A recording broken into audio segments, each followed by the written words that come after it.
Hi, everybody. So today we are talking about the age of reform. But before we get to that, I'm just going to go over a couple of things that we didn't get to cover in the last lecture that was on the Jacksonian era. We're going to talk a little bit first about the Nullification Crisis and then also about Jackson's Bank War. And then we'll get into the main topic for today, which is the age of reform. All right, so where we left off last time, Jackson had made it really his first main priority when he came into office was to do Indian removal. And we talked a little bit about how that resulted in the removal of a number of Indians from the Southwest into what is now present-day Oklahoma. And it resulted in, unfortunately, the death of about a quarter of these Indians on the way, which became known as the Trail of Tears. Now, the other kind of big thing, there were two other kind of major hallmarks of Jackson's presidency, and the second of these was the Nullification Crisis. Jackson had a real commitment to states' rights, but his first term was really dominated by a battle to uphold the supremacy of federal over state law. And this all had to do with the Tariff of 1828. The Tariff of 1828 raised taxes on imported manufactured goods and raw materials. It was really part of Henry Clay's American system. And it was designed primarily to benefit the North. So it aroused a considerable amount of opposition in the South, especially in South Carolina. It was designed to help northern textile manufacturers, but the South Carolina objected. They called it the Tariff of Abominations, which gives you an idea of, what they thought about it. The South was really not in a position at this point to compete with the North in terms of industrial development. And so they insisted that the tariff raised prices that were paid by Southern consumers to benefit the North. 2/3 of the South's cotton crop was exported, and it mainly went to Britain. And so cotton producers had a real interest in free trade. But American cotton mills, which were mainly in the North, they needed to stay in business. And even with protection from the tariff, they could only compete in the cheaper lines of the product. The finer textiles required skilled workmanship that was way too expensive to be produced in the United States. So they were importing lots of finer textiles from Britain. And the kind of coarse textiles that American mills made was made from cotton and wool, was the kind which Southern enslavers clothed their enslaved people. So the protective tariff raised the price of textiles and thus diminished demand for Southern cotton. At the same time, it was increasing the cost of maintaining their slaves. Cotton planters obviously were morally wrong about slavery, but they were right to complain that the tariff wasn't really serving their economic interests. So the South Carolina legislature threatened to nullify the tariff, to declare it null and void within their state.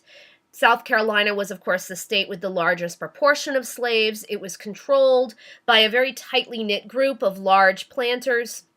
And the state constitution gave plantation areas, counties that had lots of plantations, greater representation in the legislature.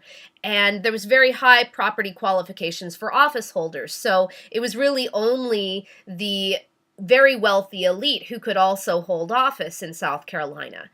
And behind this idea of nullification lay the belief that the federal government was too strong, that it needed to be weakened lest it one day take action against slavery. The leading theorist of this idea, nullification, was actually the vice president at the time. It was John C. Calhoun. He had been, of course, a nationalist during the War of 1812. He had been very much in favor of national internal improvements and that, you had to have a strong central government, but he had evolved over the years into a powerful defender of Southern sectionalism. He argued that the national government had been created by an agreement or a compact between sovereign states, each of which retained the right to prevent enforcements of acts of Congress that they believed exceeded powers that were specifically spelled out in the Constitution. So Calhoun basically argued that when the Constitution had been written, it hadn't been we the people, it had been we the states setting up together, and that the states were therefore able to nullify acts of Congress that they deemed unconstitutional. So Calhoun had been elected vice president in 1828 with Jackson, and he secretly drafted a essay called the Exposition and Protest. And basically it was a justification of this idea of nullification. So this whole scheme rested on Calhoun's assumption that sovereignty rested in the people of the separate states and not in the nationwide people. Calhoun's influence in the administration, in the Jackson administration, had been eclipsed by Jackson's Secretary of State, Martin Van Buren. He was the president's closest advisor, and so he had been kind of shoved to the side and kind of resented that.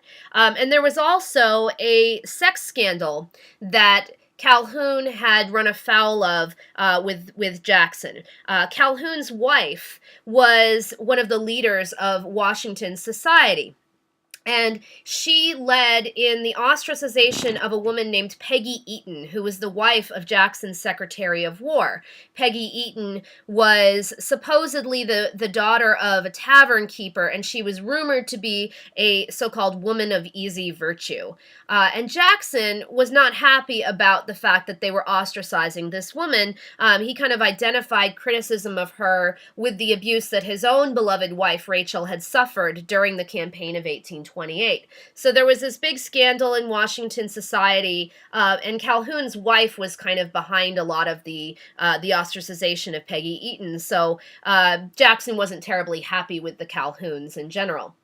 So the debate over this idea of nullification raged in Washington for a number of years. In the Senate, in January of 1830, there was a big debate between Daniel Webster, who was a senator from Massachusetts at the time, and Robert Hayne, a senator from South Carolina and a supporter of Calhoun. Hayne was arguing very much in favor of this idea of nullification. Daniel Webster comes back and says that no, it's not the states who created the Constitution, it's the people, and therefore the federal government is sovereign. So he calls nullification illegal, unconstitutional, it's treasonous, and he says liberty and union, now and forever, one and inseparable. And then at a dinner at the White House, where all of the kind of major players of the administration were attending, Jackson stands up and he delivers a toast while he's staring the whole time at John C. Calhoun. And he says, he toasts to our federal union, it must be preserved.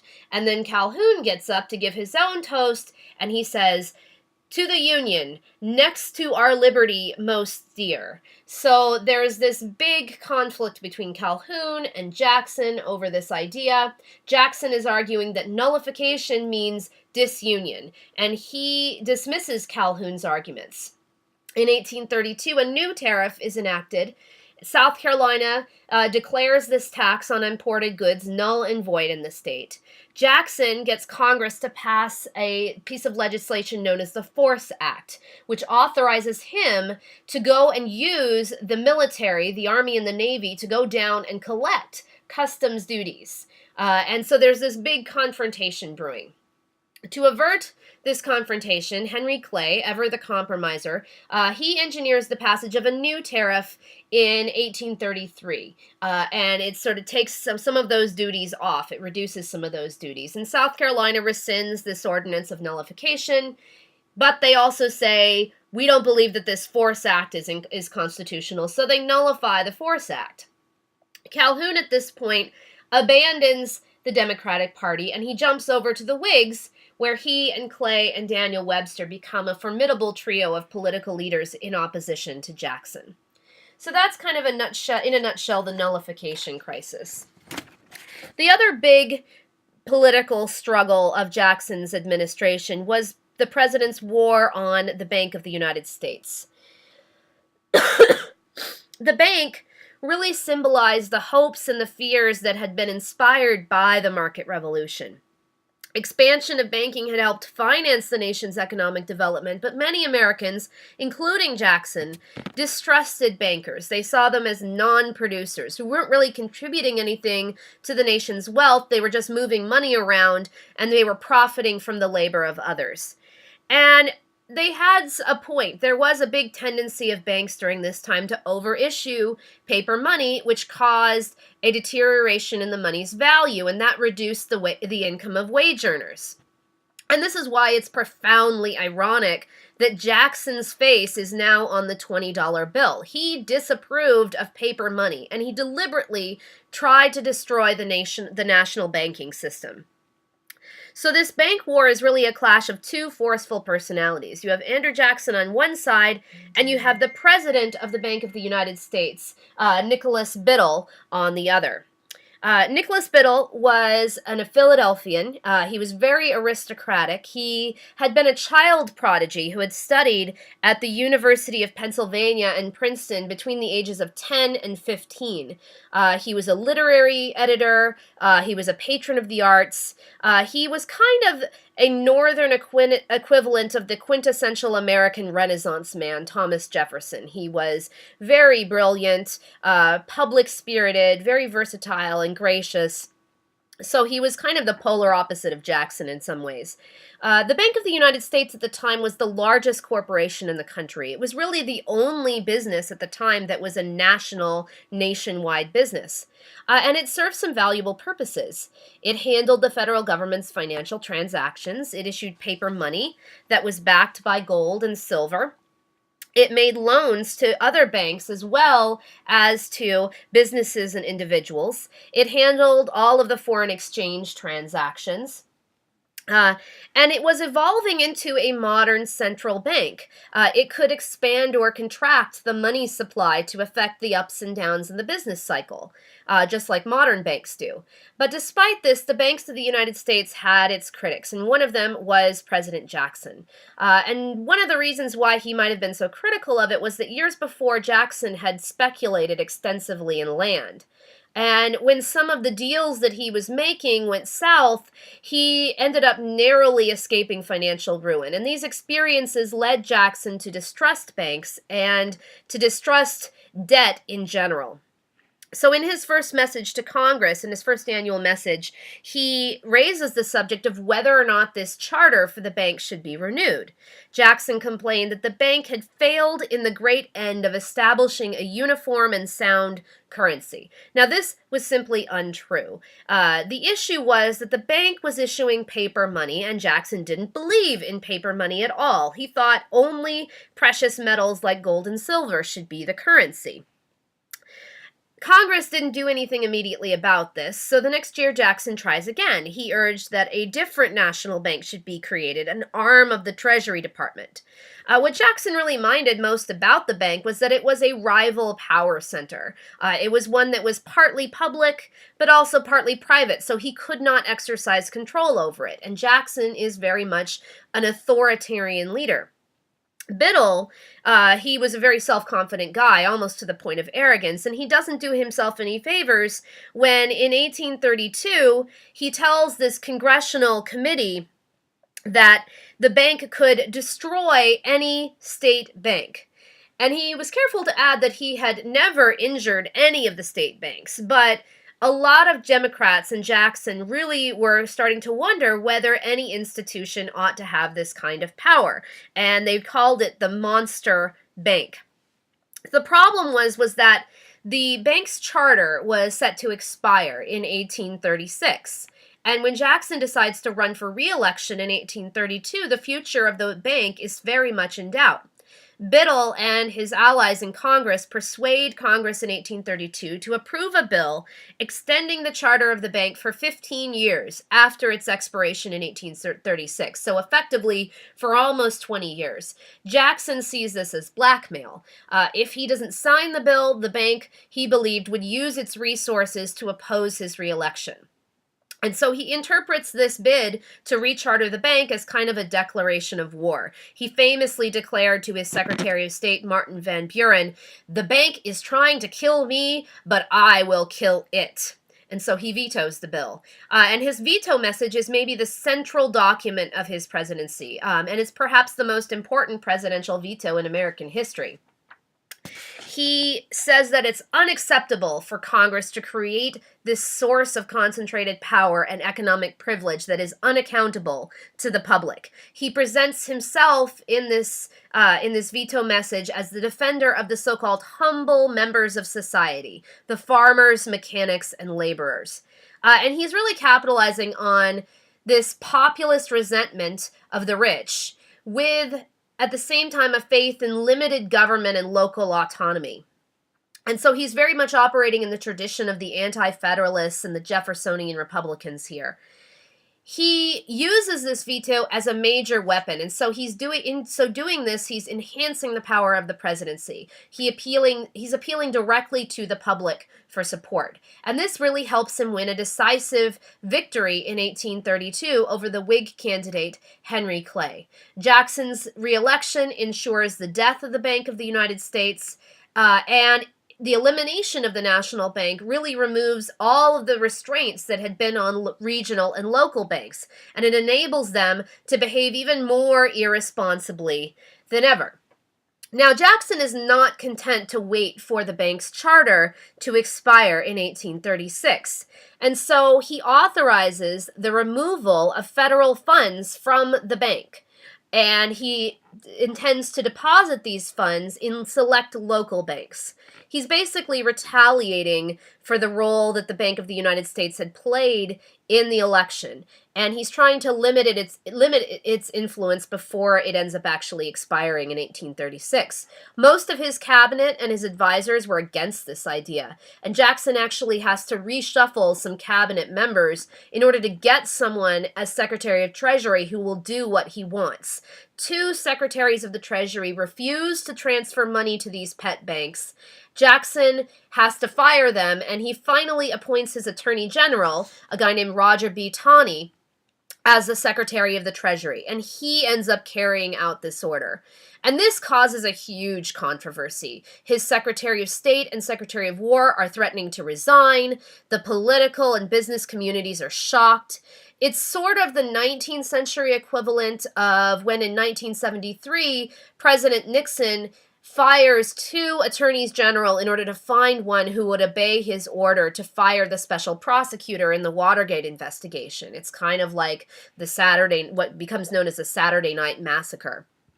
The Senate passes a motion to censure the president, and this is the only time this has ever happened in American history. And you can see that Jackson's actions here did not make him very popular among some Americans. They see him as being too authoritarian. This cartoon sort of shows him as being King Andrew the First. He's trampling all over the Constitution by using this veto. They can't impeach Jackson because he's too popular among most of the people, but Congress really wants to send a message that they thought he was exceeding the bounds of his office. When John Marshall ends up dying, the Chief Justice of the Supreme Court, John Marshall, dies in 1835, and Jackson rewards Roger B. Taney by appointing him Chief Justice of the Supreme Court. And that is how we get perhaps the worst Supreme Court decision in American history in 1857, the Dred Scott decision. And we're going to get to that in just a few weeks. So without deposits from the federal government, the Bank of the United States loses all of the ability that it has to regulate the activities of state banks. The value of paper money in circulation goes from $10 million in 1833 to $149 million in 1837. So the banks just start printing money left and right, prices rise, wages decline, land prices are rising, so speculators end up buying up huge blocks of public land, which they then resell. So there's this big speculative boom. Inevitably, it collapses, and the government ends up selling 20 million acres of federal land in 1836, and nearly all of this was paid for with paper money, often of very questionable value. In July of 1836, the Jackson administration issues what becomes known as the Specie Circular, and it basically is a directive that declares that henceforth it will only accept gold and silver as payment for public land. Now, the Bank of England now demands that American merchants pay their creditors in London in gold and silver. There was an economic downturn going on in England at the time, which basically put a damper on demand for American cotton. And together, all of these events trigger an economic collapse in the United States, which is known as the Panic of 1837. And it's followed by a deep depression, which lasts until 1843. Businesses across the country fail, farmers lose their land, jobs disappear. Jackson, by this time, is out of office. He is succeeded by his Secretary of State, Martin Van Buren, who was elected in 1836, and he is forced to deal with this depression. Van Buren doesn't do much to alleviate the suffering of ordinary Americans. He says, "Those who look to the action of this government for specific aid to the citizen to relieve embarrassments arising from losses by revulsions in commerce and credit lose sight of the ends for which it was created and the powers with which it is clothed." So Van Buren basically says, well, you shouldn't be looking to the federal government for help here. You're on your own. And by the end of his presidency, he had become so unpopular that he had acquired the nickname Martin Van Ruin. He was part of this hard money anti-bank wing of the Democratic Party, and so in 1837 he announces the removal of all those federal funds from the pet banks, and they're going to be held in the Treasury Department under control of government officials. In 1840, Congress sets up what becomes known as an independent treasury. It's a completely separate federal government agency from the nation's banking system. So basically all of the federal government money is going to be controlled by this independent treasury now. And that's an attempt to try to, kind of get things under control a little bit. So this brings us a little bit to the election of 1840, and I'm going to talk for a few minutes about that. In 1840, the Whigs, they ended up nominating William Henry Harrison as their candidate for president. Harrison's, of course, his claim to fame was the military success that he had won against the British and Native Americans during the War of 1812. The Whigs are basically trying to kind of take a page from what the Democrats had done and nominate this, frontier leader. And Harrison is nominated. He's promoted as this log cabin candidate, a champion of the common man, which is an enormously effective way to run for office, even though it had very little bearing on reality, because Harrison was actually, in reality, very wealthy. He runs with a guy named John Tyler, who is a Democrat from Virginia, who ended up joining the Whigs during the Nullification Crisis. And the famous slogan that they run on is Tippecanoe and Tyler too, referring to the famous Battle of Tippecanoe that Harrison had won. Voter turnout in the election was very high, it was around 80%, and Harrison wins a sweeping victory, and he's very popular, comes into office. He proceeds to give the longest inaugural address in American history. He refuses to wear a coat or a hat. He rides to the ceremony on horseback rather than in a coach. Remember, he's the man of the people. Harrison's age may have contributed to this. He was 68. He was the oldest president inaugurated up to that point. And this had been an issue during the campaign. His opponents had called him Granny, so he might have been trying to prove he had this very youthful vigor and that he was, sort of a kind of a youthful guy. 3 weeks after his very long inaugural address, he gets a cold. It turns into what was thought at the time to be pneumonia. As president, of course, he had the finest medical care available of the time, which may have not been a good thing, given the kind of primitive medical care that was available in 1840. By today's standards, the kinds of practices would have been, sort of abhorrent. So Harrison ends up dying 9 days later, possibly not from pneumonia, as was reported at the time, but he might have actually died from septic shock because the White House water supply was downstream from the public sewage at the time. So it might have not actually been caused by his very long inaugural address, but we'll probably never know. John Tyler succeeds Harrison, and he proceeds to veto every measure that the Whig Congress sends him. Tyler had joined the Whigs because he objected to Jackson's response to nullification and his withdrawal of deposits from the Bank of the United States, but ideologically he's not really a Whig. Most of his cabinet resigns in protest, his party repudiates him, and he has a fairly undistinguished record as president. He's really not able to get anything done because he's neither really a Democrat nor a Whig. And that kind of brings us to the main topic for today's lecture, which is the social impact of the market revolution. And what we're going to talk about here are the factory system and the early labor movement that develops out of the growth of the factory system. We're going to talk about immigration and nativism in the 1830s, 1840s, 1850s.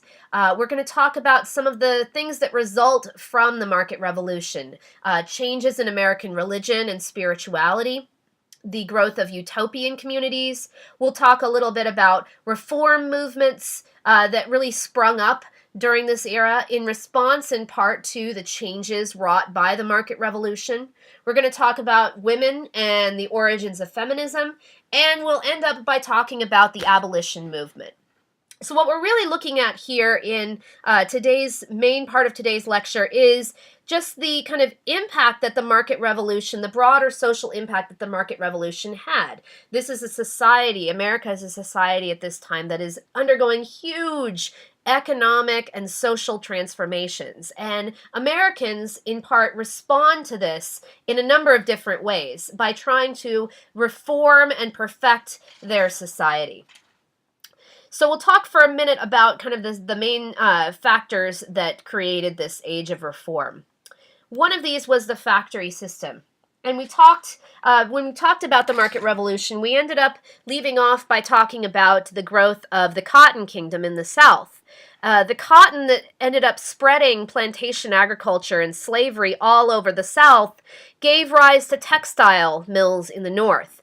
And a lot of this stems out of the War of 1812. The war had really been devastating for the region of New England because it depended upon the shipping and fishing industries, both of which had been halted by the war.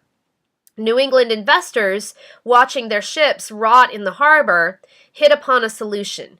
And so they shift their money to manufacturing, especially to textiles. And this is what becomes known as the American system of manufactures. It starts really in the late part of the 18th century, in 1790. A guy named Samuel Slater establishes America's first factory in Pawtucket, Rhode Island. Slater was himself a skilled mechanic. He was able to build from memory a spinning jenny, which was one of the key inventions of the early Industrial Revolution. He was an immigrant from England, and he basically brought over his knowledge of how to build these machines and brought them over to the United States. So these spinning factories, like Samuel Slater's, they produce yarn, and then they send that yarn out to farm families to be woven into cloth, and this is called the outwork system. Basically, this is very typical of early industrialization. Eventually, this entire process of both spinning the yarn and actually creating the cloth out of that yarn is brought under a single roof. So the embargo of 1807 and the War of 1812 really stimulates the establishment of the first large-scale American factory using power looms for weaving cotton cloth. And this was started in, again, Massachusetts. In 1814, in Waltham, a group of merchants known as the Boston Manufacturing Company start up this factory. One of the men, a guy named Francis Cabot Lowell, he had spent a couple of years in Britain. And while he was there, he had toured the textile mills of Manchester. And the technology of the power loom was a national secret of the British. They were really guarding this technology very jealously. And when Lowell leaves Britain, shortly before the War of 1812 breaks out, the customs officers there, they search his luggage thoroughly. They look through it twice, looking for stolen plans. They don't realize that Lowell had memorized the structure of the loom well enough to replicate it once he gets back to the United States. So in fact, that's what he does. Once the mills in Waltham proved successful, by the 1820s, they're able to expand their enterprise by creating a new factory town, the city of Lowell, incorporated in 1836. And they build this group of these modern textile factories that bring together all phases of production. These early factories, as you can see with the picture here of Samuel Slater's factory, they are built along waterfalls or rivers, and they harness the power of the river to provide power for the machinery. By the 1840s, now you had the advent of steam power, and this made it possible for factory owners to locate in towns that aren't necessarily located next to a river, and also in large cities like Philadelphia and Chicago. By 1850, these manufacturers are not just producing textiles. They're producing a huge variety of goods: tools, firearms, shoes, clocks, ironware, agricultural machinery. This comes to be known as the American system of manufactures. And part of this is fueled by the mass production of interchangeable parts that can be rapidly assembled into standardized finished products. Now, who is doing all the labor in these factories? Well, at least initially, these early New England textile mills rely mostly on female and child labor. Of course, farm women in the region had long supplemented their family income by weaving woolen yarn and cloth. And now, cotton from the South provided a raw material that was much more plentiful than sheep's wool. So young women are recruited by the Lowell Company. They're encouraged to leave home and come work in these factories. And at Lowell, these young unmarried women really dominate the workforce by tending these spinning machines. And you can see that in this illustration here of a Lowell so-called mill girl at her machine. These young women lived in boarding houses. They had very strict rules regulating their behavior. It was not a particularly easy job. They worked very long hours. The conditions are very unhealthy. And they were forced to work for as long as their contract, which was usually about a year. In their free time, they would go to lecture halls. They would go to church. This is really the first time in history that large numbers of women are leaving homes to participate in the public world, and it's a time when few other jobs are open to women. These were not considered to be permanent factory workers, however. They typically only worked for a few years, and after that they would go home, they would get married, they would move to the West, so it was not designed to be a career, per se, for these women. This kind of brings us to the growth of immigration and nativism. Or actually, no, we're going to talk a little bit about the early labor movement here. A lot of Americans experience the market revolution as a loss of freedom. It was a period between the War of 1812 and 1840 in which we've talked about the kind of volatile economic swings that went on in society. Employment went up and down. It was irregular. A lot of businesses ended up failing during this era. And this economic transformation really widens the gap between wealthy merchants and industrialists and the working classes. In the most industrialized state in the nation, Massachusetts, the richest 5% owns more than half the wealth at this point. So we're starting to see a lot of income inequality. And workers are alarmed at this. They're alarmed at the fact that the economy is changing. They're alarmed at these sort of wage gaps. And they're also concerned about the threat of being reduced to the status of dependent wage earners and the erosion of traditional skills. Now, if you go working in a factory, you are not like necessarily a skilled artisan. You're producing things en masse. You're doing kind of mass production. You may only be working on a small part of the finished product. You're not kind of producing something, whole like you might have been doing before. So in 1820s, skilled craftsmen create the first working man's parties. These were short-lived political organizations that mobilized lower-class support for political candidates who supported things like free public education, an end to debtors' prisons, legislation limiting work to 10 hours per day. And by the 1830s, we start to see union organization beginning to spread and strikes become commonplace. This early labor movement called for things like free homesteads for settlers on public land. They called for ending the imprisonment of union leaders, who ended up being put in prison often for so-called conspiracy. The language that they use in these protests draws upon very old ideas of freedom being linked to economic autonomy. They call themselves, sort of the true kind of inheritors of liberty and freedom. In 1835, a group of New York tailors are convicted for their union activity, and they inspire a public protest marking the burial of liberty. In 1834, the Lowell Mill girls walk off their jobs when their employers raise the rents at the boarding houses, and they carry banners affirming their rights as the daughters of free men and arguing that the oppressive hand of avarice would enslave us. And so they are, sort of really calling for organization and calling for, sort of representation. They say the Liberty Party, as you can see here, is the real working man's party. And they are, sort of calling for kind of income inequality and economic equality. All right. There was all this economic expansion going on, and this really fuels a huge demand for labor. We need to have people to work in these factories. And part of this is met by increased immigration. There was not much immigration going on before 1830, but really between 1840 and 1860, you see this huge increase in immigration. 4 million people enter the United States. The majority of these were from Ireland and from Germany.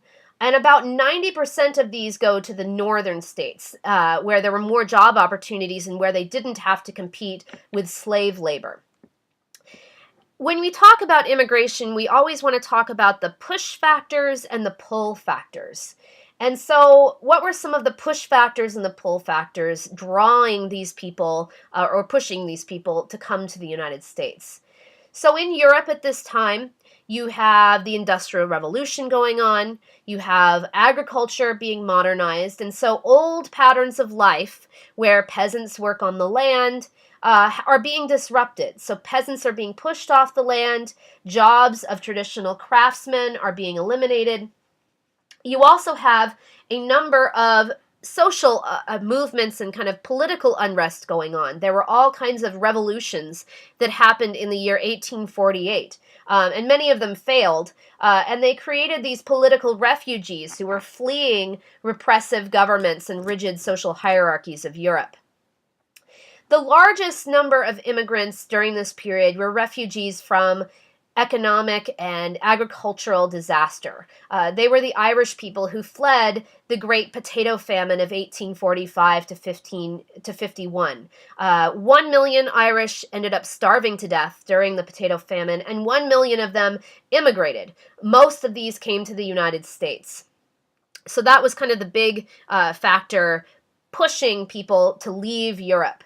What were the pull factors? Well, America had a lot of political freedom and had a lot of religious freedom. This was very attractive to Europeans, especially those who, had been idealistic revolutionaries in 1848. They wanted to come to a country where, sort of they were, comparatively freer. You had, obviously, this huge demand for labor. And you had technology also making travel more practical. Steamships and the railroad made it more easy to travel over long distances. And so that was kind of one of the pull factors as well. So lacking a lot of skills and also money, you have all these impoverished agricultural laborers and small farmers coming to the United States and filling those low-waged, unskilled jobs that native-born Americans were really not willing to take. It was really male Irish immigrants who built America's railroads, who dug the canals, who worked as common laborers, servants, longshoremen, factory operatives. Irish women come over and they become servants in the homes of native-born Americans. And some end up, sort of moving to factory work. And by the end of the 1850s, the textile mills in Lowell replace New England farm women with Irish immigrant families. So now it's no longer these young women working in the textile mills. Now it's mostly Irish immigrants. Irish immigrants were coming from a much less well-developed economy. Basically, these were peasants, and they had a lot more difficulty adjusting to American life than did British and German immigrants. But nevertheless, they really rose to the occasion. They worked hard. They were able to earn enough to begin to prosper. They were able to earn enough to send back money to family members left behind, often enabling them to come and reunite their family in America, a pattern which becomes known as chain migration. And you also have German immigrants coming in. They tended to be more skilled than the Irish. And many of these settled in neighborhoods in the eastern cities. Many of them ended up moving to the west as well, where they became craftsmen, shopkeepers, farmers. So the cities of Cincinnati, St. Louis, Milwaukee, they become, kind of heavily German immigrant areas. You also have about 40,000 Scandinavians immigrating to the U.S. during this period, and most of these immigrants settle on farms in places like Wisconsin, Minnesota, the old Northwest. Now, of course, this increased immigration results in a huge kind of, backlash. And you have, throughout American history, periodic eras of intense anxiety over immigration. We're living through one right now. And the early 19th century saw this phenomenon as well. Some of this had to do with rampant anti-Catholicism during this era. Some Protestants were very concerned about the kind of influence of Catholic leaderships. And you have this huge Irish influence in the 1840s, influx in the 1840s and 1850s. This causes a huge, kind of anti-Catholic backlash. Mobs burn Catholic convents. There are anti-immigrant riots. And in part, this so-called nativism is really kind of, very similar to what we see in the kind of anti-immigrant rhetoric that gets thrown around today. Immigrants are blamed for urban crime. They're blamed for political corruption. They are accused of being alcoholics. You can see that in this cartoon here where you have, sort of this guy who one guy is labeled Irish whiskey, the other is lager beer, obviously referring to German immigrants, and they are making their way off with this ballot box here. So you basically kind of arguing that the immigrants are, on the one hand, sort of contributing to corruption in American society, both politically and kind of socially. Immigrants are accused of working for very low wages, so they're thought to be undercutting native-born skilled laborers. And a lot of these artisans, a lot of native-born artisans who are seeing what's happening with this process of industrialization, they end up kind of turning their anger towards immigrants. They blame the immigrants for the spread of the factory system, even though it's not really immigrants who are causing it. They're merely kind of taking advantage of all these new factory jobs. And we see during this period a number of stereotypes basically dehumanizing immigrants, portraying them as lazy, childlike, as being, kind of too, unruly, too unsuited for the kind of, citizen, the Republican citizen freedom. And this actually becomes a national political movement in the 1850s with the rise of the so-called Know-Nothing Party. Their official name was the American Party, but they were called the Know-Nothings because it began as a secret organization whose members, when asked about its existence, were supposed to respond, "I know nothing."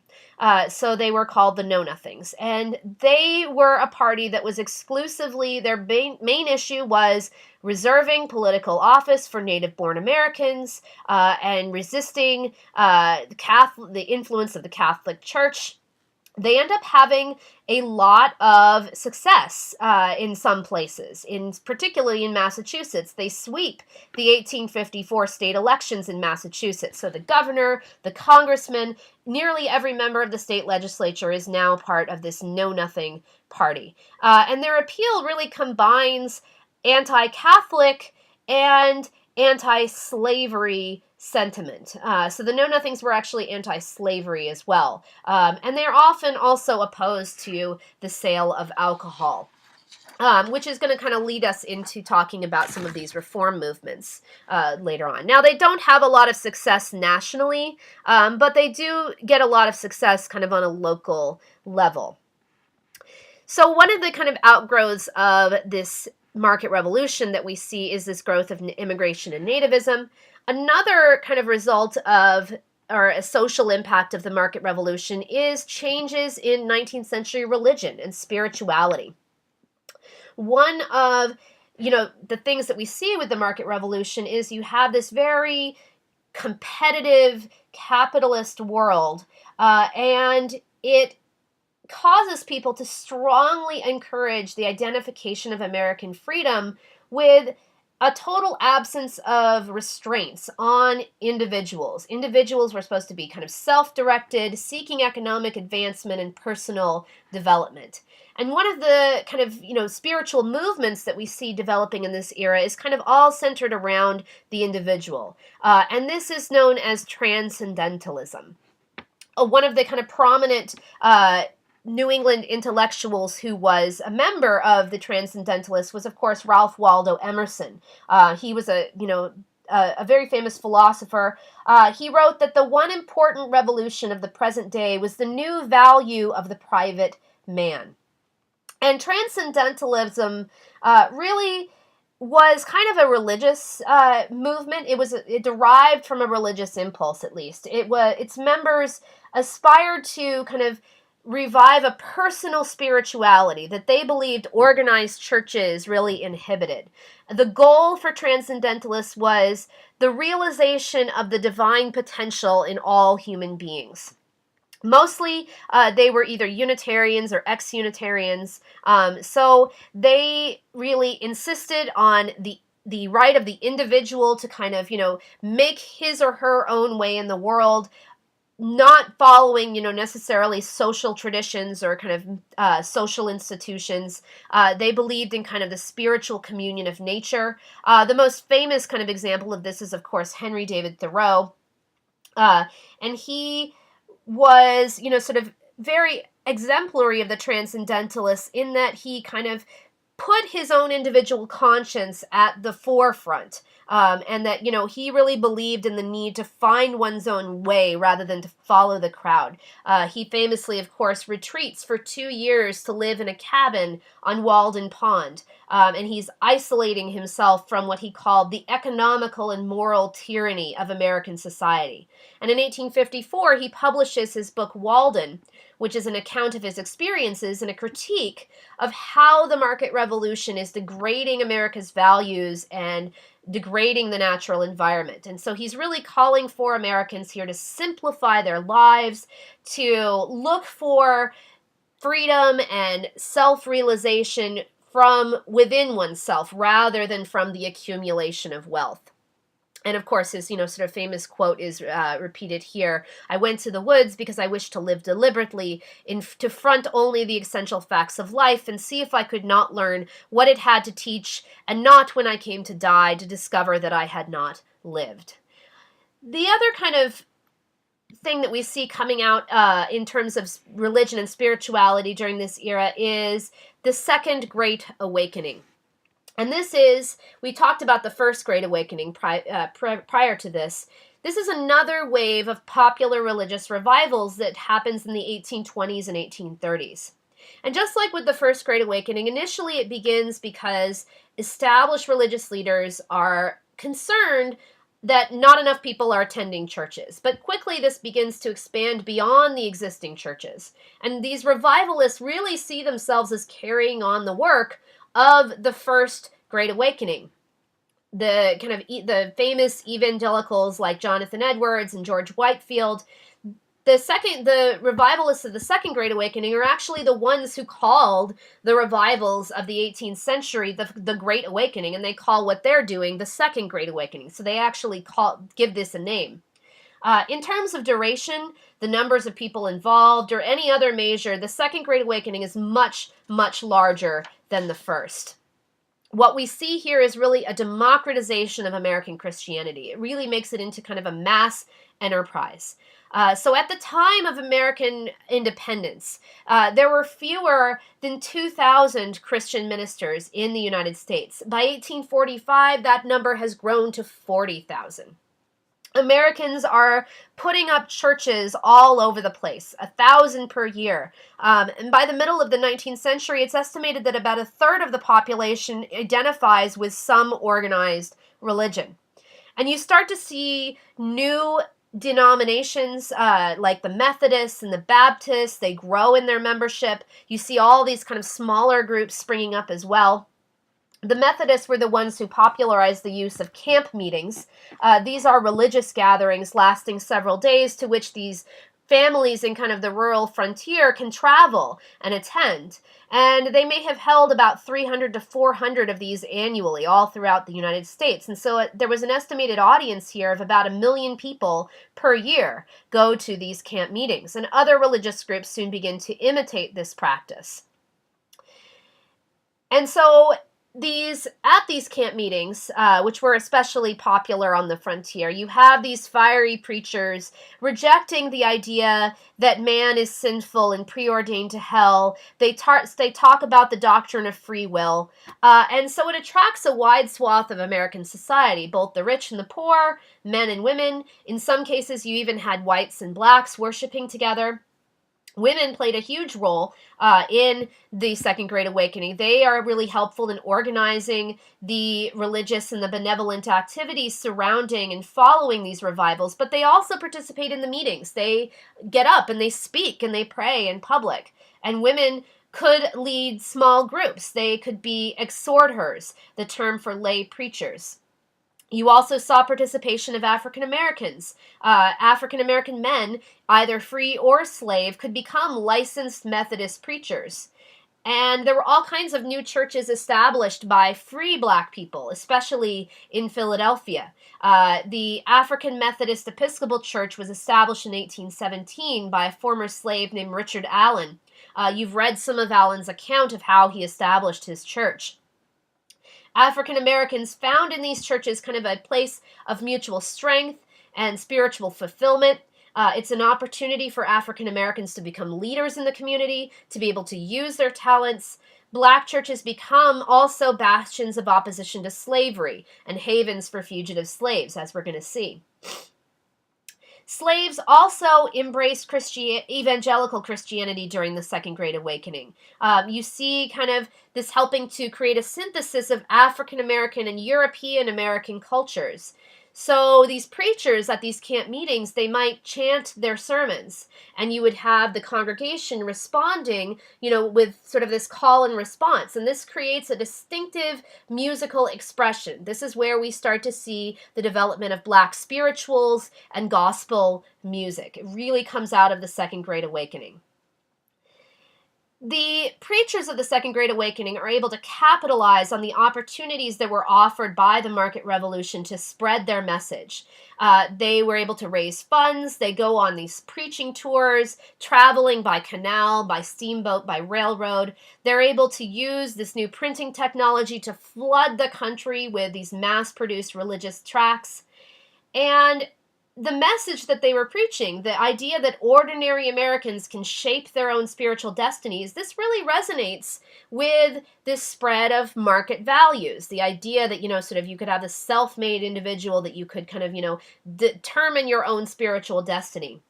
Revivals, not surprisingly, end up thriving in areas that are caught up in the rapid expansion of the market economy. So particularly upstate New York along the path of the Erie Canal. It's called the Burned Over District because fires of religious zeal sweep across it. And people there are mostly migrants from New England. They're participating in this new market revolution. And the revivalists really stress the importance of things like industry, sobriety, self-discipline, all the qualities that were necessary for success in this new market culture. As I mentioned, you see all these kind of new religious groups springing up as well during the Second Great Awakening. And among the more successful of the various religions that spring up during the Second Great Awakening are the Mormons. The Mormon Church was founded in the 1820s by a man named Joseph Smith. He was a farmer in upstate New York who claimed to have religious visions. He lived in that burned over district of western New York State. He had a very ordinary background. He comes from a very close-knit farming family who had moved from Vermont to New York. His family was not particularly successful at farming. In 1825, the mortgage on their farm was foreclosed on, and in order to earn money, he and his father advised local farmers on the location of so-called buried treasure. This area contained a lot of Native American and prehistoric relics, and local lore encouraged the belief that there might be gold buried among these Native American artifacts. And so Joseph Smith would go out to, sort of a farmer's field, and he would employ what became known as what was called a seer stone, a form of folk magic that had been common among New Englanders for generations. So in the 1820s, he claimed that he had been led by an angel. He had this religious vision that he was led by an angel to this field, and he found these golden plates. He uncovered these golden plates which were covered with strange writing. He used the so-called seer stone, which he used, previously, to translate and publish the writing on these plates, and that became known as the Book of Mormon, and it was published in 1830. By the end of the 1830s, around 200 people, including most of his own family, had been baptized as the so-called Latter-day Saints, and they were commonly nicknamed Mormons after the Book of Mormon. They moved in 1831 to Kirtland, Ohio, where they won more converts. By 1835, it was maybe up to about 4,000. The early Mormons tended to be small farmers. They tended to be kind of working class people, mostly people of New England birth or heritage. And they shared a lot of features with other Christian denominations. There was this heavy focus on the family and the community as the basis of social order. They renounced alcohol. It was really, though, a very controversial doctrine of polygamy that outraged the Mormons' neighbors. Mobs basically drove Smith and his followers out of New York and Ohio, and then they went to Missouri, and they were driven out there. And in 1839, they settled in a town called Nauvoo, Illinois. And they prospered there for a while, until in 1844, Smith was arrested for inciting a riot that destroyed an anti-Mormon newspaper. And while he was in jail awaiting his trial, Smith was murdered by an angry mob. And then in 1847, his successor, a guy named Brigham Young, he led more than 2,000 followers across the Great Plains and the Rocky Mountains to the Great Salt Lake in present-day Utah. And basically, they were, seeking a place where they could, practice their religion, without having to be persecuted. In 1852, the number of Mormons in various settlements in Utah had reached 16,000. And Mormonism really revealed both the limits of religious toleration in 19th century America, but also the opportunities offered by this explosion of religious pluralism. So they were persecuted because their beliefs were a little too extreme for kind of mainstream 19th century American society, but they also were able to prosper. And today, the Mormon Church is the fourth largest church in the United States. And so it really comes out of this era. The Second Great Awakening really spawns a lot of efforts to reform and improve American society. And reformers adopted a huge variety of tactics to bring about social change. Some relied on so-called moral suasion to convert people to their cause, making kind of moral arguments. Others sought to use the power of government to force people to change their ways. Some decided to withdraw altogether from larger society and establish their own cooperative settlements. And they were really trying to change American life by creating kind of heavens on earth, where they could demonstrate the example of the superiority of their ideas. So brings us to discussion of utopian communities. There are about 100 different reform communities established in the years prior to the Civil War, and historians call them utopian after Thomas More's 16th century novel Utopia, which is basically this outline of a perfect society. It also implies that, these ideas might be impractical or impossible to realize. Most of these communities arose from religious conviction. Others were inspired by a desire to counteract some of the social and economic changes of the market revolution. And they are really trying to reorganize society on a cooperative basis, to restore social harmony and community in this world which is kind of excessively individualistic, and maybe to narrow the gap between the rich and the poor. Through the efforts of these utopian communities, you start to see concepts that will later become known as socialism or communism begin to enter into the language of politics. And you also see kind of different ideas about gender relations and marriage patterns. Some of these utopian communities are explicitly celibate. Others go the other way, and they allow for so-called free love. I'm going to talk about some of the more famous of them. The first is the Shakers. They were one of the most successful of these religious communities. They were founded by a former Quaker, a woman named Anne Lee, and she was a visionary, and she was actually worshipped by her followers as the second coming of Christ. Jesus, of course, had been the Son of God, and by her followers was considered the daughter. At its peak in the 1840s, there were more than 5,000 Shakers, and they were called Shakers because as part of their worship service, they would dance, march, or sing, and later they developed these elaborately choreographed dances as part of their worship. The Shakers believed that God is both male and female, that men and women are spiritually equal, and so they completely abandoned traditional forms of family life, and they actually practiced celibacy. Men and women in Shaker communities lived separately. They ate together, but they ended up living separately in kind of dormitory type style places. And they would increase their numbers by attracting converts and also by adopting orphan children. So obviously they couldn't rely upon natural increase, so they had to, increase their numbers another way. They were very much against kind of individual accumulation of private property. So this is a communal kind of community, but it's very successful financially. They end up selling seeds, herbal medicines, they bred cattle, they famously built furniture, and Shaker, furniture is some of the most, kind of sought after antiques today.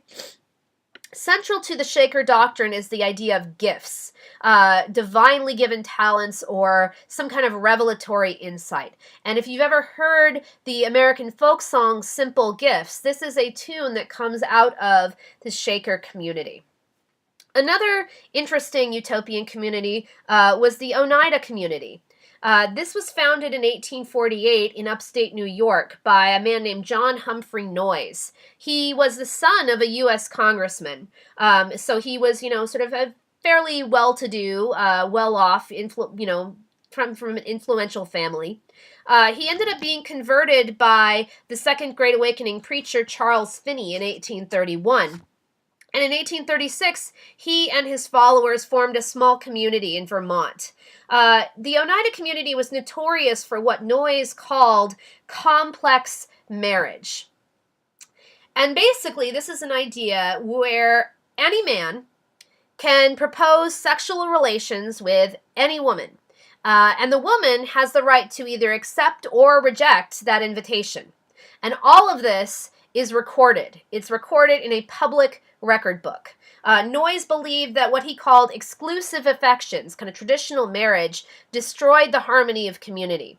And so the whole community has to consent before any couple engages in sexual relations. And again, before any children are conceived. So basically he's promoting this idea of kind of free love. But it's not entirely free. Obviously, there are restrictions, and the community is basically in charge of everybody's sexuality. Noyes is prosecuted for adultery. And then in 1848, he moves his community to Oneida, New York, where it ends up surviving until 1881. It was an extremely strict community. You had to become a member, you had to demonstrate understanding of Noyes' religious teachings. You had to live according to his rules. And interestingly enough, one of the ways the community made money was to produce silverware. So they created a silverware corporation that still exists and manufactures silverware today. A third utopian community was New Harmony. And this was established by a guy named Robert Owen. He was a British factory owner, and he had first created kind of this model factory village in Scotland. He was interested in kind of combining very strict rules of work discipline, but also providing what his workers needed: comfortable housing, free public education. And he really promoted kind of communitarianism as a way for workers to ensure that they receive the full value of their labor. In 1824, he comes over to the United States. He purchases the Harmony community in Indiana, and he establishes the so-called New Harmony community. And in this community, children were removed from their families at an early age, and they were to be educated in schools where they would be trained to subordinate their individual ambition to the common good. Owen was very much a staunch defender of women's rights, especially access to education and the right to divorce. And his community was not terribly successful. It only survived a few years because it was kind of undermined by a lot of internal squabbles. But it was very influential because Owen's ideas really influenced the labor movement. They influenced educational reformers and also women's rights advocates during the era. And so this brings us to talking a little bit about some of the reform movements that permeate American society during this period. Most Americans don't elect to join these communities because, it's a lot to ask you to surrender, private ownership of property or to reject traditional marriage. More typically, people who had reforming impulses joined these movements that were really aimed to try to free people from either external restraints, such as slavery or war, or internal restraints, drinking, illiteracy, criminal tendencies. And they draw a lot of inspiration from the religious revivalism of the Second Great Awakening. And it really becomes very prominent throughout the North, particularly. Reform becomes kind of a badge of respectability to the Northern middle class. It was inspired by this philosophy of perfectionism, this outlook that sees both individuals and society as capable of continual and indefinite improvement. So, under the impact of all these revivals, you start to see older reform efforts moving in some radical new directions. An example of this is with the temperance movement, for example.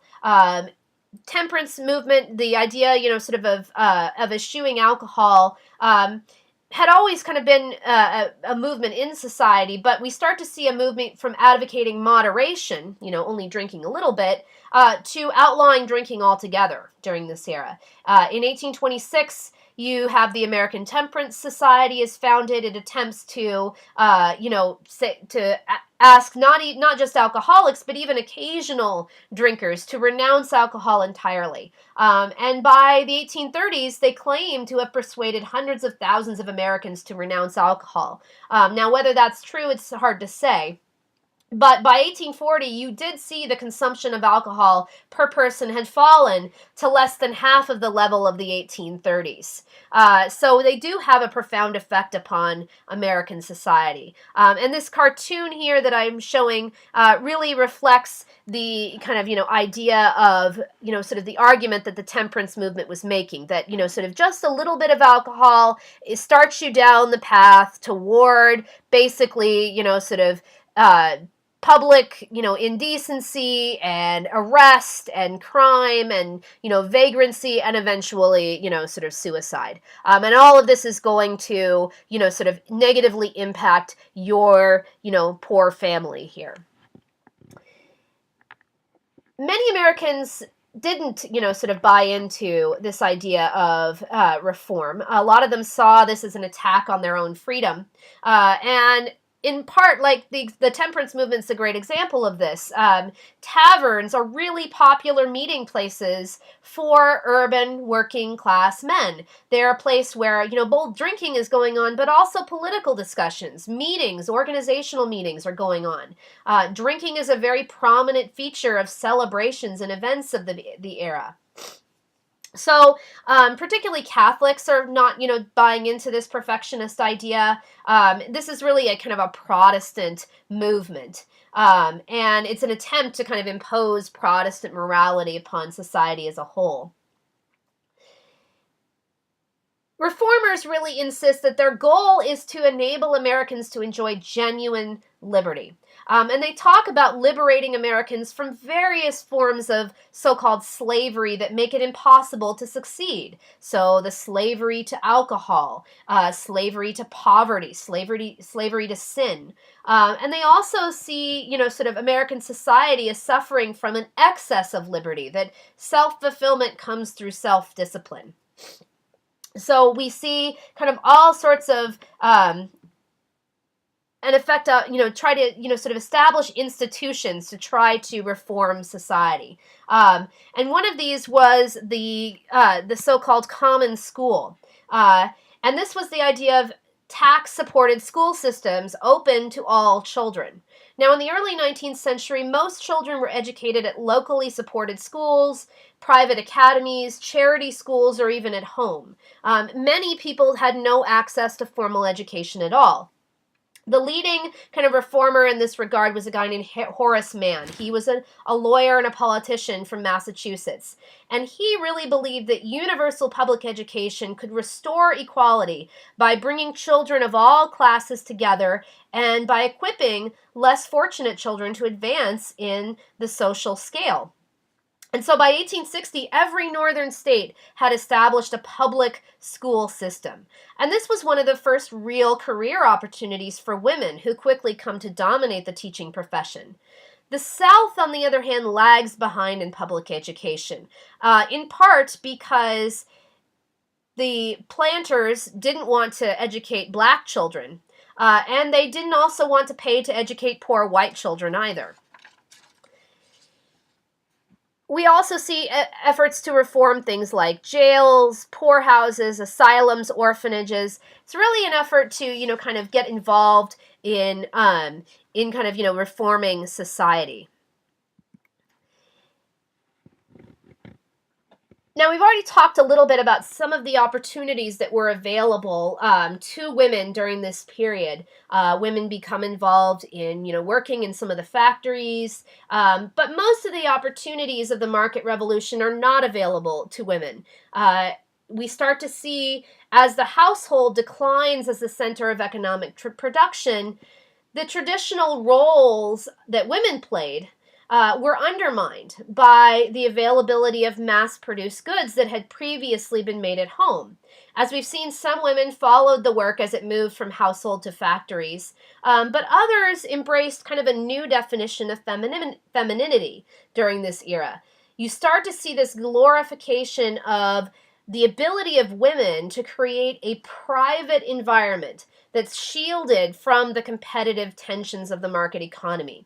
And so this is the so-called cult of domesticity. It's the idea that the woman's place is in the home, that their role is to sustain love and friendship and the mutual obligation of sort of a household, to provide men with a place that they can come to after having gone out into this competitive public marketplace, that they can come back to the home and kind of find refuge in the private sphere. And that's the, that's the sphere of women. And so this is called a cult of domesticity, and it's kind of a subtle evolution of this earlier ideology that we talked about called Republican motherhood. This earlier idea had said, well, women have kind of a public role because they're going to be the mothers of future citizens, and so they have to, help educate future citizens, help raise them, and, kind of make them into, kind of model Republican virtuous citizens. Now, one popular magazine of the era described women's role as having a spirit of obedience and submission, pliability of temper, and humility of mind. So you have more and more men going outside of the home to go to work.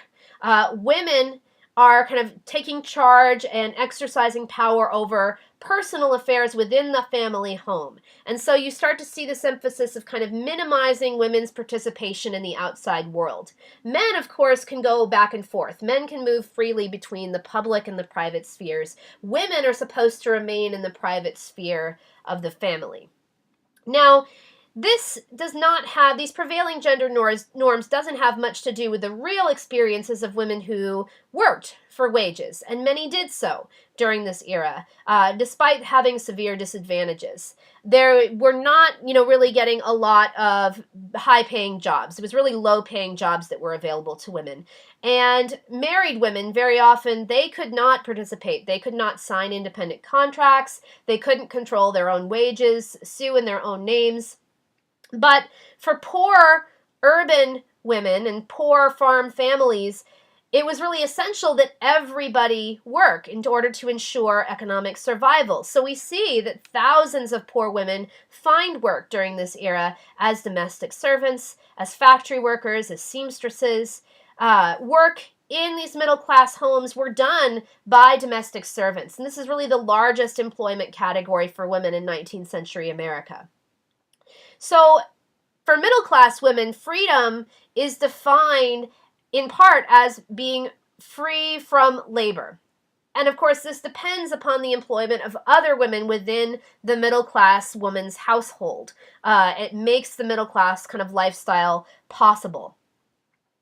And in this market economy where labor increasingly means that work that creates monetary value, labor becomes equated with men.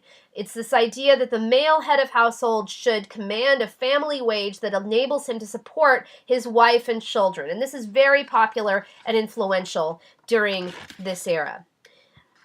What we see is kind of the flip side of this. We also see, even though you have this cult of domesticity, even you have this idea that the woman's place is in the home, you also see that women really begin to take their place and become active in many reform movements in the early 19th century. A lot of the energy fueling the reform movements of the era comes from Northern women who join these reform movements by the thousands. Many of these are evangelical Protestants. They're Congregationalists from New England. They may be Quakers.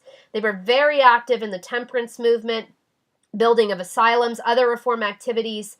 For example, Dorothea Dix, she was a school teacher from Massachusetts, and she became a leading advocate of the humane treatment of the mentally ill. And thanks to her efforts, 28 states constructed mental hospitals before the Civil War. So this is really, these reform movements are a way for women to find a space, to carve out a space for themselves in the public sphere. They may not be able to participate in government, they can't participate in party politics, but they can be active as reformers. And you see that women's letters and diaries from this period reveal a really keen interest in political issues. Women are interested in slavery, they're interested in the presidential campaigns. Long before they could vote, women circulate petitions, they attend mass meetings, they march in parades, they deliver public lectures, they raise money for political causes. And one of these causes that women, sort of really become active in is the participation in the abolition movement. And we're going to talk about abolitionism in just a minute. And this inspires the early movement for women's rights and the origins of feminism. With some activists, including the sisters Sarah and Angelina Grimke, their abolitionism go hand in hand with their feminism. And they're defending their right to take part in this political debate and to share in the social and educational privileges enjoyed by men. Angelina Grimke famously said, "Since I engaged in the investigation of the rights of the slave, I have necessarily been led to a better understanding of my own." The Grimke sisters are kind of the first to apply this abolitionist doctrine of universal freedom and equality to the status of women. And their writings help to spark this movement for women's rights, which emerges in the 1840s. And this brings us to the famous Seneca Falls Convention in 1848. The key organizers of this were Elizabeth Cady Stanton and Lucretia Mott. They were also veterans of the abolition movement. And in 1840, they had gone to London as delegates to the World Anti-Slavery Convention, but they had been barred from participating on account of their gender. So they come back to the States and they start to raise the issue of women's suffrage for the first time at the Seneca Falls Convention. And Elizabeth Cady Stanton models the Declaration of Sentiments that is published out of this meeting at Seneca Falls on the Declaration of Independence. And she basically adds women to Jefferson's phrase, all men are created equal.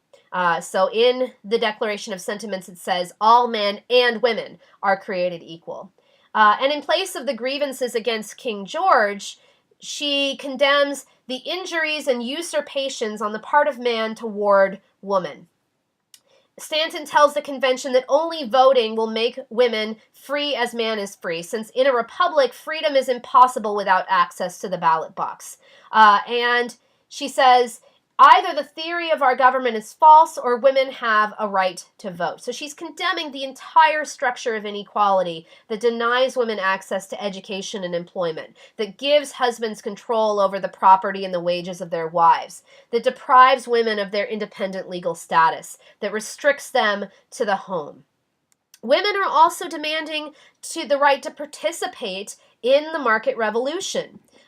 In 1851, at a women's rights convention, the black abolitionist Sojourner Truth insists that the movement devote attention to poor and working class women, and she rejects the idea that women are too delicate to engage in work outside the home. She talks about her years as a slave of working very hard physical labor. She famously flexes her arm to show her strength, and she exclaims, "And aren't I a woman?" The participants at the Seneca Falls Convention were predominantly from the middle class. There were no representatives from working class women, but they do reject the idea that home is the woman's sphere. And during the 1850s, some feminists tried to popularize a new style of dress devised by a woman named Amelia Bloomer, consisting of a very loose-fitting kind of tunic and these sort of baggy trousers. And the bloomers were widely made fun of. They were lampooned, but Amelia Bloomer was making a serious point here. She was saying that the style of dress that women were subjected to wearing, long dresses, tight corsets, all the petticoats that they had to wear underneath it, this really made it impossible, was very confining. It made it impossible for women to engage in the public sphere and to work outside the home. So you see, sort of these ideas developing here, these kind of origins of the ideas of feminism developing in the 1840s and 1850s. And this brings us to abolitionism, the crusade against slavery. Compared with some of the other social ills, things like drinking and illiteracy, slavery at first appears to attract very little attention from reformers. And for many years, the only Americans who were willing to challenge the existence of slavery were either Quakers, slaves, or free blacks. Before the 1830s, white Americans who called for an end to slavery almost always talk about the colonization of freed slaves. Basically, the idea that after you free the slaves, that they can't live here in America, so you're going to deport them somewhere else. You're going to send them to Africa, to the Caribbean, to Central America somewhere. In 1816, the American Colonization Society is founded, and it promotes the gradual abolition of slavery and the settlement of black Americans in Africa. They actually establish a colony, Liberia, on the coast of West Africa, and it is kind of this outpost of American influence over there. Their capital, Monrovia, was named after the American president, James Monroe. And in the years prior to the Civil War, there are several thousand black Americans who do immigrate to Liberia with the help from the Colonization Society. However, most African Americans adamantly oppose this idea. And The formation of this colonization society really ends up galvanizing free blacks. And in 1817, 3,000 free blacks held the first National Black Convention in Philadelphia. And they are against this idea of colonization. They insist that blacks are Americans and they are entitled to the same freedom and rights as whites. A lot of people see colonization as impractical, but many of the prominent political leaders of the Jacksonian era, people like Henry Clay, John Marshall, Daniel Webster, Andrew Jackson, they were supporters of this idea of colonization. They believed that slavery and racism was so deeply embedded in American life that blacks could never achieve full equality. And it rested on this premise that America is a fundamentally white society.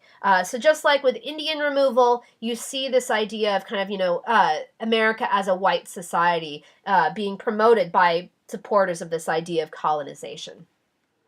We start to see abolitionism move in a different direction, though, in the 1830s.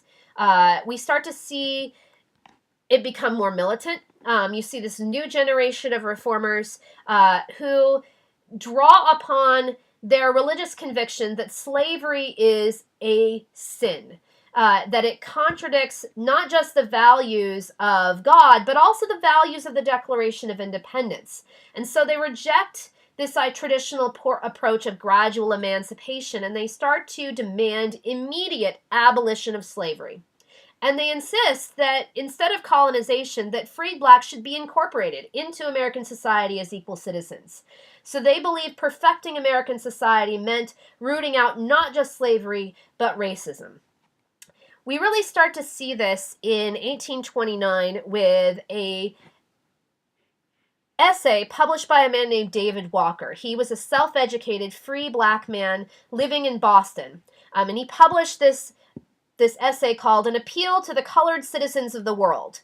That's a shortened version of the title. The full title is An Appeal to the Colored Citizens of the World, but in particular and very expressly to those of the United States of America. Walker's appeal is a passionate indictment of slavery and racial prejudice. You guys are going to read some of it.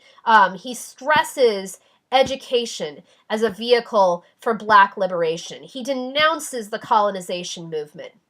And he really is influential in turning the northern black community against the idea and toward supporting the idea of racial equality. And he calls on all black Americans, free and enslaved, to mobilize for abolition by force if necessary. And he warns white America that the United States is going to face divine punishment if it does not mend its sinful ways. He says, "Tell us no more about colonization, for America is as much our country as it is yours." Now, Walker had spent a number of years in Charleston, South Carolina, and there he might have been involved in a plot to spark a slave uprising. And so he was known to a lot of the Southerners, and after his appeal was published, Southern states cracked down on so-called seditious literature. And there were all these rumors circulating around that Southern enslavers had put out a contract on Walker's life. And Walker ends up dying under mysterious circumstances in 1830, and many suspected that he had been poisoned. Walker's work, though, is carried on in 1831 by William Lloyd Garrison of Boston, and he begins publishing a weekly abolitionist journal that he calls The Liberator. Garrison was deeply religious, and he is determined to right the evils of the world in preparation for the second coming of Christ. He believes that the greatest sin that America is committing is the sin of slavery. He says, "I will be as harsh as truth and as uncompromising as justice. On this subject, I do not wish to think or speak or write with moderation. I will not equivocate. I will not excuse. I will not retreat a single inch, and I will be heard." And he was able to persuade many abolitionists that blacks had to be recognized as a part of American society. They should not be viewed as aliens to be shipped overseas. In 1832, he founds the New England Anti-Slavery Society, which in a couple of years becomes the American Anti-Slavery Society. And you start to see a network of abolitionist associations operating throughout the North.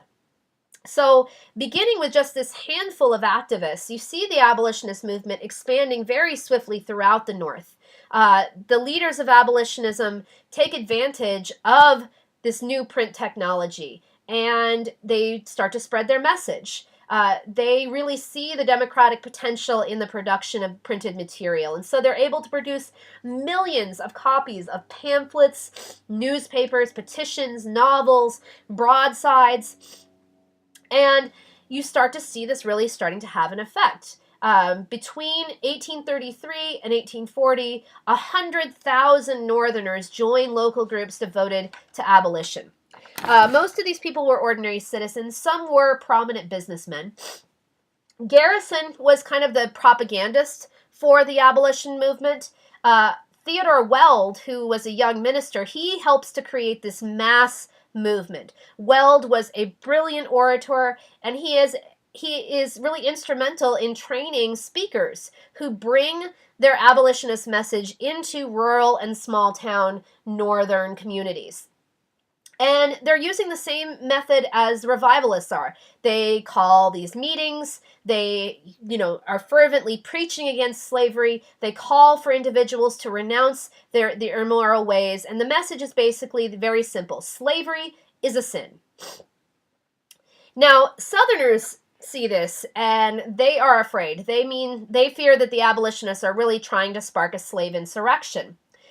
Nearly all abolitionists, even though they're using very militant language here, most reject the idea of violence as a means of ending slavery. Many were pacifists or non-resistance, and they believe that coercion should be eliminated from all human relationships and institutions. Their strategy was moral suasion. Slaveholders had to be convinced of the sinfulness of their ways. The North had to be convinced of its complicity in the sin of slavery. And so they focus their efforts on awakening the American public to this moral evil.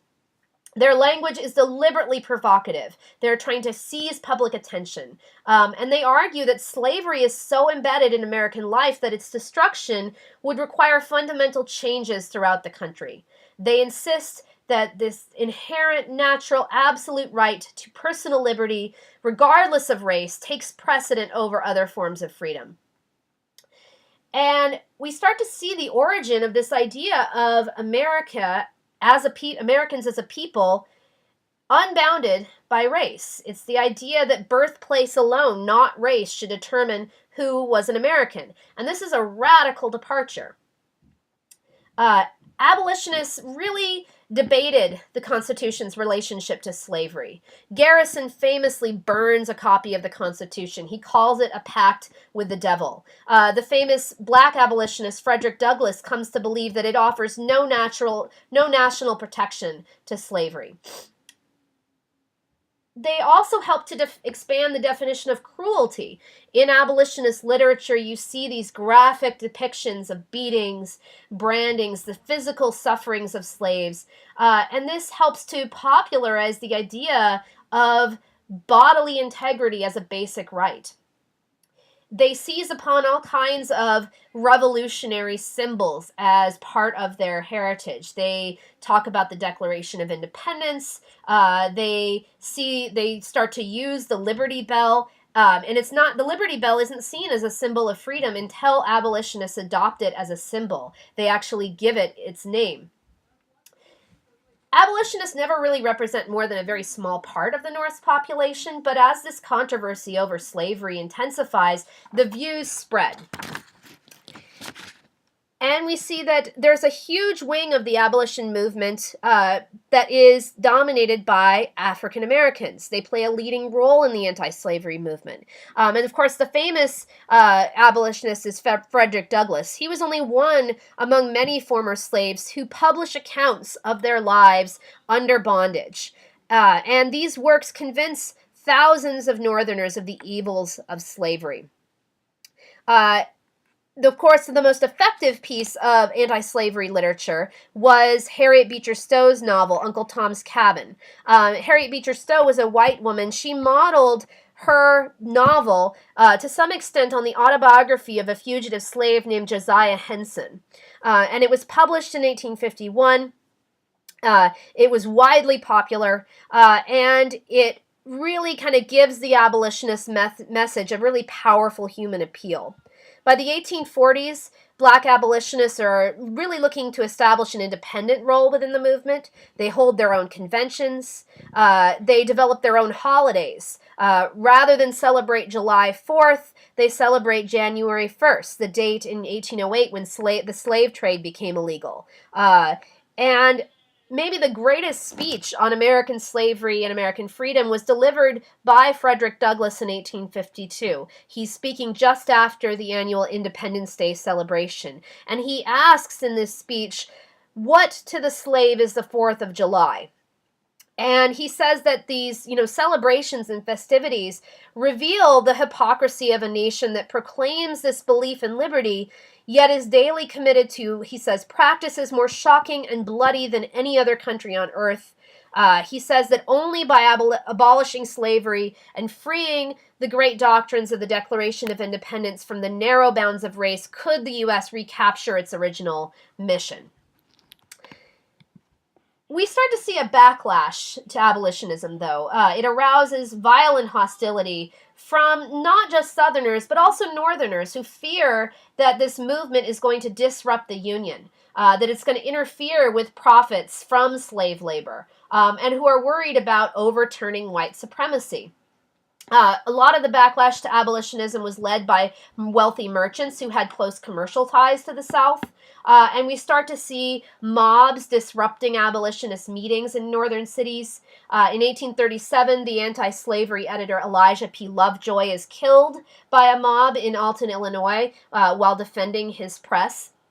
In 1838, a mob in Philadelphia burns Pennsylvania Hall, which abolitionists had built to hold their meetings. And before starting the fire, the mob carries a portrait of George Washington to safety. So, they're not a totally unruly mob.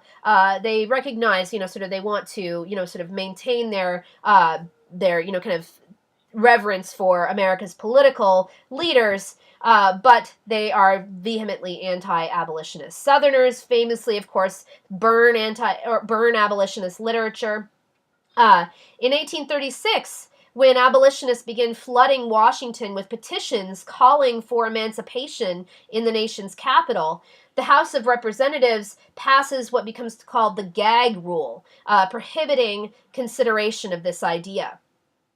This rule is repealed in 1844, largely thanks to opposition from the former president, John Quincy Adams, who, after he was president, went on to serve as a congressman from Massachusetts. So basically, they're trying to suppress this abolitionist message.